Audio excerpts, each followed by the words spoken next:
ક્યાંનો છે આ વિડીયો અને કોણ છે આ સંચાલક તેનું કોઈ વિગતો મળી છે કે કેમ? બિલકુલથી વડોદરા શહેરમાં એક વિડીયો વાયરલ થઈ ગયો હતો, જેની અંદર સ્કૂલ વાન પૂર ઝડપે જઈ રહી હતી. સ્કૂલ વાનનો પાછલો દરવાજો ખુલી જતા 3 બાળકીઓ નીચે પટકાઈ હતી. તે વિડીયો વાયરલ થતા પોલીસ પણ હરકતમાં આવી હતી. પોલીસ તપાસ દરમિયાન TV9ની ટીમ વિડીયો ક્યાંનો છે તે તપાસમાં લાગી હતી. ત્યારે TV9ને ઘટના સ્થળનો જે જગ્યા છે તે મળી આવી હતી. આ જે વિડીયો વાયરલ થયો છે તે વડોદરા શહેરના માજલપુર વિસ્તાર, જે નોવિનો વિસ્તાર આવ્યો છે, નોવિનોની સામે માજલપુર વિસ્તારની અંદર તુલસી શ્યામ સોસાયટી છે. આ તુલસી શ્યામ સોસાયટીમાંથી સ્કૂલ વાન જે છે તે બાળકોને બેસાડીને લઈ જતી હતી. તે વખતે આ ઘટના ઘટી હતી. અહીંયા જે નજરે જોનારા છે સોસાયટીમાં, તેમનું બી કહેવું છે કે આ રીતની જે ગંભીર બેદરકારી છે તે ચલાવી ના લેવામાં આવે.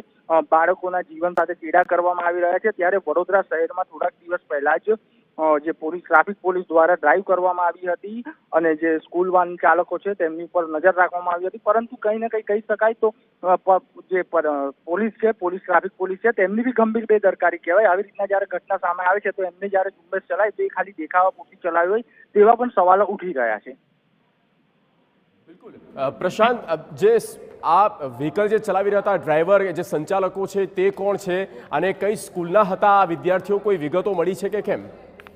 બિલકુલથી TV9 પાસે અત્યારે માત્ર એટલી જ માહિતી આવી છે કે આ જે જગ્યા છે તે તુલસી શ્યામ સોસાયટી છે, માજલપુરની છે અને સ્થાનિકોનું કહેવું છે, જે CCTV ફૂટેજ છે તે સ્થાનિકોએ એમાં કીધું છે કે અહીંયા જ ઘટના ઘટી હતી. ત્યારે હાલ પોલીસ પણ તપાસ કરી રહી છે. હાલ ટ્રાફિક પોલીસ વિભાગના કેટલાક અધિકારીઓ ઘટના સ્થળ ઉપર આવ્યા છે અને તે સ્થળની ચકાસણી કરી રહ્યા છે. બિલકુલ પ્રશાંત, આભાર તમામ માહિતી આપવા માટે.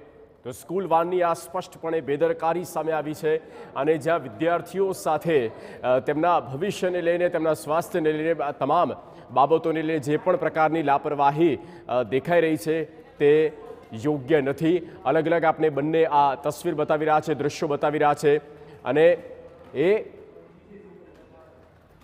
પ્રત્યક્ષદર્શીઓ પણ અમે આપને બતાવી રહ્યા છે, જ્યાં જે શેરીમાંથી સ્કૂલ વેન નીકળી હતી અને ત્યારબાદ જે 2 વિદ્યાર્થીનીઓ નીચે પટકાઈ અને ત્યાર પછી શું થયું, એટલે કે આ તમામ જે અન્ય વાલીઓ છે કે પ્રત્યક્ષદર્શીઓ છે તેમણે આખી ઘટના જોઈ છે અને કેટલી મોટી લાપરવાહી આ કહી શકાય. આ દ્રશ્ય પરથી પણ આપણે સમજી શકીએ છીએ આ લાપરવાહી ન ચલાવી લેવામાં આવે. સ્કૂલ વાનમાં જે વિદ્યાર્થીઓને બેસાડવામાં આવ્યા છે તેની સંપૂર્ણ જવાબદારી નક્કી કરવી પડશે અને તેને લઈને શક્ય છે કે કોઈ નિયમ પણ બનાવવો પડે, કારણ કે કોઈ મોટી દુર્ઘટના બને તો જવાબદારી કોણ લેશે?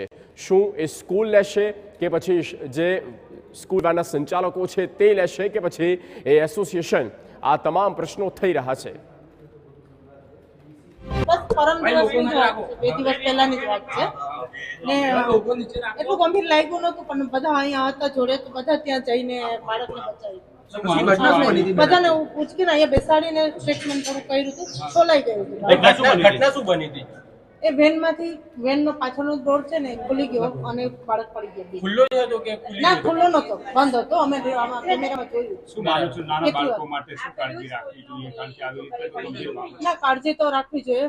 માતા પિતાને ધ્યાન રાખવું જોઈએ અને વાહનવાળાને પણ ધ્યાન રાખવું જોઈએ. આ ઘટના જ્યારે બની ત્યારે વાહન ચાલક જે હતો તેને ઠપકો આપવામાં આવ્યો હતો? હા, આપ્યો તો, બધાએ આપ્યો તો. શેરીવાળા બધાએ કીધું. શું કીધું એને? તો એને કીધું કે મેં બંધ જ કર્યું હતું, મેં જોયું, કારણ કે એ લોકો અહીંયા જ હમણાં ઉતાર્યા તો હવે 2 જ ઘર વટીને આવી રીતના થયું. શું માનો છો આ ઘટના જો કોઈ મોટી હોનારત સર્જાઈ હોત તો બાળકોને ગંભીર ઈજા પહોંચી શકતી નહીં? હા, પહોંચે. કઈ સ્કૂલના બાળકો હતા એ ખ્યાલ નથી ભાઈ.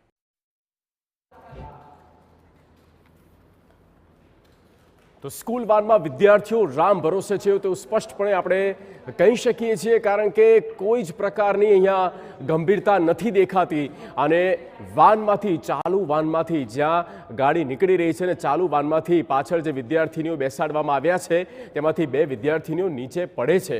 એક વિદ્યાર્થીની રીતસરી ઢસાય છે. આ ખૂબ જ ગંભીર બેદરકારી છે. એ સ્કૂલ સંચાલકો હોય કે પછી સ્કૂલ વાન હોય કે તેના ડ્રાઈવર હોય, એ તમામે પોતપોતાની જવાબદારી નક્કી કરવી પડશે. વિદ્યાર્થીઓ, બાળકોનું શું, તેમની સાથે કંઈ પણ પ્રકારની આ અઘટિત ઘટનાઓ બને છે તો તેની જવાબદારી કોણ લેશે? આ પ્રકારની ઘટનાઓ ક્યારે બનતી અટકશે? આ તમામ સવાલો TV9 ઉઠાવી રહ્યું છે, કારણ કે સુરક્ષાનો જે સવાલ છે, વિદ્યાર્થીનીઓની સુરક્ષા અને કોઈ પણ પ્રકારના જે નિયમો બનાવવામાં આવ્યા છે કે RTOના નિયમો છે તે નિયમોનું પાલન કરવું તમામે જરૂરી જરૂરી છે। ડીસીપી ટ્રાફિકની સ્કૂલ વાન સંચાલકો સાથે બેઠક પણ મળી છે।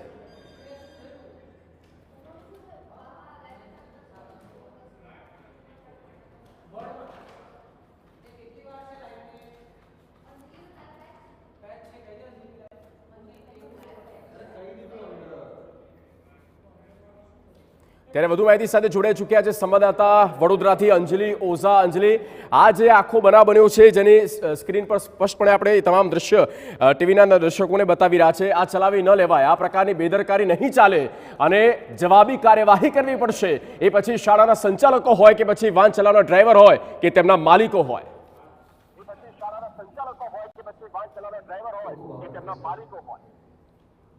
બિલકુલ જે રીતે વાત કરીએ કે વડોદરા શહેરના તુલસીધામ સોસાયટી કે જે માંજલપુર વિસ્તારમાં આવેલી છે, આ જગ્યા તે જ છે કે જ્યાં આગળ વાનમાંથી બાળકીઓ પડી ગઈ હતી। ઉલ્લેખનીય બાબત એ છે કે જ્યારે દુર્ઘટના બનતી હોય છે એ સમયે જ અધિકારીઓ દ્વારા કે રાજ્ય સરકાર હોય તેમના દ્વારા પગલાં લેવામાં આવતા હોય છે। જેવી ઘટના પૂર્ણ થાય, દિવસો વીતે એટલે તમામ બાબતોને ભૂલી જવામાં આવતી હોય છે, પરંતુ જે વખતે રાજકોટની દુર્ઘટના બની ત્યારબાદથી રાજ્ય સરકાર દ્વારા તમામ જે સ્કૂલ વાહનો છે તેની સ્પષ્ટપણે ચકાસણી કરવાના આદેશ આપવામાં આવ્યા હતા। તે ચકાસણી પણ કરવામાં આવતી હતી, તેના ફિટનેસની પણ ચકાસણી કરવામાં આવતી હતી। ત્યારે જે રીતે વાત કરીએ કે વડોદરા શહેરની આ જે ઘટના છે તેને લઈને બિલકુલ સાંખી ના લેવાય, કારણ કે જો આ પ્રકારની ઘટના રોડ ઉપર બની હોત તો કદાચ વિદ્યાર્થીનીઓનો જીવ પણ જોખમમાં મુકાયા હોત તેવા પણ દ્રશ્યો જોવા મળી રહ્યા છે। બીજી તરફ જો વાત કરીએ તો રાજ્ય સરકાર દ્વારા જ્યારે આદેશ આપવામાં આવ્યા છે તેને લઈને વડોદરા ટ્રાફિક અને આરટીઓ વિભાગ દ્વારા એક સંયુક્ત બેઠકનું પણ આયોજન કરવામાં આવ્યું છે, જેની અંદર સ્કૂલ વાહન સંચાલકો અને જે સ્કૂલ વાહનો છે, સ્કૂલ સંચાલકો છે, તમામ લોકો દ્વારા તમામ જે આગેવાનો છે તેઓની સાથે મળી અને એક બેઠકનું આયોજન કરવામાં આવ્યું છે, જેની અંદર ટ્રાફિકના અને આરટીઓના નિયમોનું તેઓને જે નિયમો છે તે બતાવવામાં આવી રહ્યા છે, પરંતુ આ નિયમોનું પાલન કરાવાય છે કે નથી કરાવાતું તે પણ એક મહત્વનો સવાલ છે। કારણ કે જે રીતની વિગતો જોવા મળી રહી છે તે રીતે માંજલપુર વિસ્તારમાં આવેલી આજે તુલસી શ્યામ સોસાયટી છે ત્યાં આગળની આ જે ઘટના હતી એ ઘટનામાં જે બે વિદ્યાર્થીનીઓ છે તેઓને વાગ્યું છે, પરંતુ આ ઘટનાને લઈને જે જવાબદાર સ્કૂલ વાહન સંચાલક છે તેમના વિરુદ્ધ કાર્યવાહી કરવામાં આવશે કે પછી આ ઘટનાને પણ તપાસ કરીશું તેવું નામ આપી અને આ ઘટના અહીંયા જ બંધ કરી દેવામાં આવશે તે જોવું પણ તેટલું જ મહત્વનું છે। જી ઠીક, બિલકુલ અંજલિ, આભાર તમામ માહિતી આપવા માટે। તો આ પ્રકારની બેદરકારી નહીં ચલાવી લેવામાં આવે, સ્પષ્ટપણે બાબત સાબિત થઈ રહી છે અને એક પછી એક બેઠકો પણ મળી રહી છે। બેઠકના પણ દ્રશ્યો આપણે બતાવી રહ્યા છે, જોવાનું છે કે બેઠકમાં શું નિર્ણય અને શું નિષ્કર્ષ નીકળે છે।